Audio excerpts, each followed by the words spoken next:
It's very easy to hide and show clock and date on Windows 10. Let's see how to do it.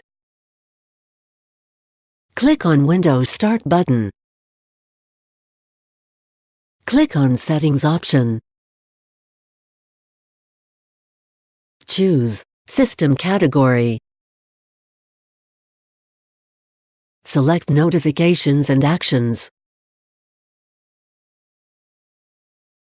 Click on Turn System icons on or off. In front of clock, toggle the button to off position. Now, clock and date are hidden from taskbar. To show the clock and date, toggle the button to on position. To check out more tech videos, click here. To subscribe GuruAid channel, click here. For instant tech support, call GuruAid toll-free numbers